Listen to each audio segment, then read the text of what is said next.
রেস্টুরেন্টে আমরা যেভাবে পিজার চিকেন তৈরি করে থাকি, তো আজকের ভিডিওটি আপনি দেখলে তাহলে আপনি শিখতে পারবেন এবং বাসাতে তৈরি করতে পারবেন খুব সহজেই। আসসালামু আলাইকুম সবাইকে, সবাই কেমন আছেন? আশা করি সবাই ভালো আছেন। তো আজকে আমি আপনাদেরকে দেখাবো আমরা যেভাবে রেস্টুরেন্টে পিজার চিকেন তৈরি করে থাকি। প্রথমে আমি চিকেনগুলোকে কেটে নিয়েছিলাম। এখানে বেস্ট পিস ও থাই বোনলেস কিউব করে কাটা হয়েছে। তো এখানে চিকেনের পরিমাণ 6 কেজি 700 গ্রাম। এখন আমরা মেরিনেট করে নেব। তো মেরিনেট করার জন্য এখানে আমরা একটা বলে পানি দিয়ে দিব পার কেজি চিকেনের জন্য 100 গ্রাম করে। এখন হচ্ছে আমরা পার কেজিতে 10 গ্রাম করে আদা রসুন পেস্ট দিব। এখন হচ্ছে আমরা মরিচের গুঁড়োটা পার কেজিতে আমরা 10 গ্রাম করে দিয়ে থাকি। তো এখানে আমি যেহেতু চিলি ফ্লেক্স ব্যবহার করব, সেই ক্ষেত্রে আমি এটাকে 5 গ্রাম করে দেব পার কেজিতে। এখন আমি দিয়ে দিব চিলি ফ্লেক্স পার কেজিতে 5 গ্রাম করে। এখন আমরা দিয়ে দেবো মারিস্কো ড্রাই একটা মশলা আছে, ঠিক আছে? মারিস্কো ড্রাই মশলাটা এই হচ্ছে মারিস্কো ড্রাই মশলা, ঠিক আছে?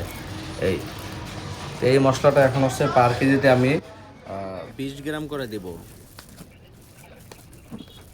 অনেকে আমার বলে যে ভাই এত কিছু দেন, এত মশলা দেন। আসলে এত মশলা দিই না, এখানে মূলত হচ্ছে একটা মশলাই আমরা ব্যবহার করি। এছাড়া আদার্স কোনো সস আমরা ব্যবহার করি না। তারপরে অন্য অন্য মেরিনেটে দেখছি আপনার হচ্ছে চিনি ব্যবহার করে, আমরা চিনিও দিই না, টেস্টিং সল্টও দিই না।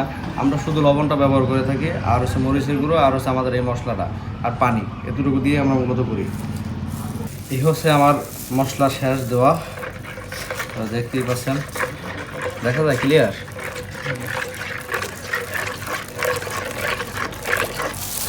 এই দেখেন এই মশলা।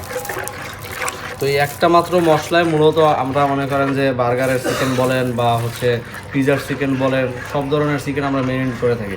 হ্যাঁ, মানে প্রত্যেকটা চিকেনের জন্য আলাদা আলাদা মশলাই আছে, আর একটা মশলা দিয়ে আমরা মূলত করি। এই দেখেন 63 গ্রাম মার্কে মূলত এখানে লবণ দিয়ে দিলাম। তো লবণটা আগে দেওয়া উচিত ছিল, আমি ভুলে গেছিলাম কথা বলতে বলতে। তো এখন হচ্ছে আমি দিয়ে দিলাম লবণটা। এখন হচ্ছে এগুলোকে মিক্স করতে হবে। তো মিক্স করার পরে আপনারা দেখতে পারবেন কত সুন্দর কালার চলে আসছে। এটার যে ফ্লেভার, অসাধারণ ফ্লেভার এক কথায়। এই হচ্ছে মূলত হচ্ছে পিজার চিকেনটা। দেখেন, কাছে আসুন। হ্যাঁ, এখানে আপনার হচ্ছে এখন এটাকে আধা ঘন্টার জন্য আমি রেখে দিব। বিসমিল্লাহির রহমানির রহিম।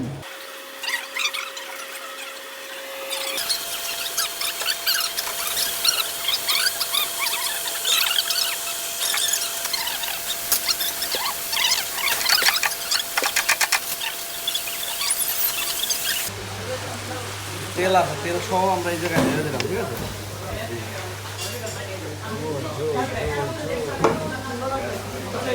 তো এই হচ্ছে চিকেন। এখন হচ্ছে এই চিকেনগুলোকে আমরা ঠান্ডা করব, এরপরে হচ্ছে আমরা প্যাকেট করে রেখে দেবো ফ্রিজে। এরপরে যখন পিজার অর্ডার আসবে তখন হচ্ছে আমরা এই চিকেন দিয়ে পিজা তৈরি করে দিব। তো আপনারা যদি এভাবে করে ম্যারিনেট করে ফ্রিজে রাখতে চান, সেই ক্ষেত্রে মোটামুটি 1 মাসের মতো ফ্রিজে রাখতে পারবেন, কোনো অসুবিধা হবে না। তো আজকের ভিডিওটি এই পর্যন্তই। যদি আপনাদের ভালো লাগে তাহলে অবশ্যই লাইক কমেন্ট শেয়ার করে পাশে থাকবেন। আর আমার ইউটিউব চ্যানেলে যারা এখনও সাবস্ক্রাইব করে না তারা অবশ্যই সাবস্ক্রাইব করে পাশে থাকবেন। সবাইকে আসসালামু আলাইকুম।